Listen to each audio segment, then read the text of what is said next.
Lighter than air. What a feeling, leaving the world behind and ascending the heights effortlessly. The imagery is so unique.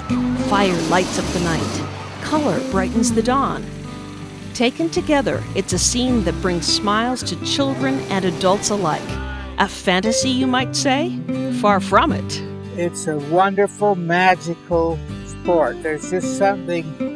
I never get tired of going to a balloon meet and seeing a bunch of the beautiful colored shapes up in the air.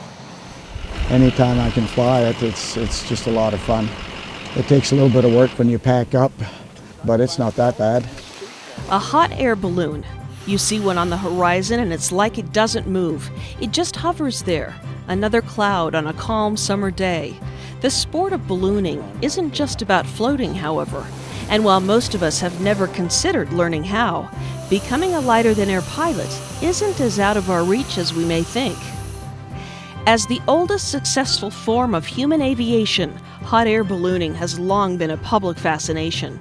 Since the first manned flight in 1783, the balloon has seen war as aerial lookout points and bombers, peacetime as a way to travel, and finally recreation as a sport that teaches pilots how to command air currents and hit their marks on the ground with precision. You've got to anticipate it because it takes about 20 seconds for the air to get to the top and react and start going up. So you've got to always be on top of it. We throw little bean bags out of the balloon as we're going, and that's where the marker is, and whoever's closest to the center of the X is the winner.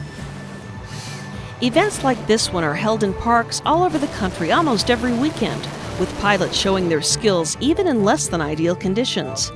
Gaining experience in a balloon, of course, takes time in the air and dedication. But starting out in the sport is actually simpler and cheaper than you might think. Most of the people decide they want to go ballooning and want to take it up as a hobby. It's about as expensive as buying a boat. It's very similar to getting a regular pilot's license for fixed wing.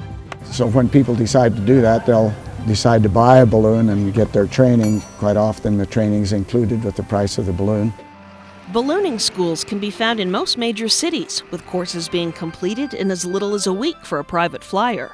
Professionals, of course, will need to put in a few more hours in the air. Becoming light as a feather and catching a ride on a thermal is something of a fantasy, particularly when we spend most of our time firmly planted on the ground. But with some training and an envelope full of hot air, even the fantasy of floating off into the sunset can become a reality. We can just go up over top of the mountains when the weather conditions are perfect and just fly over top the peaks and maybe miss the peaks by 10 or 15 feet and come down the other side. Personally, my favorite thing about ballooning is I get to take people. I get to take my grandkids and friends and neighbors, and we just do it a lot, you know. Really enjoy it. Floating above the trailhead, I'm Susan Wood.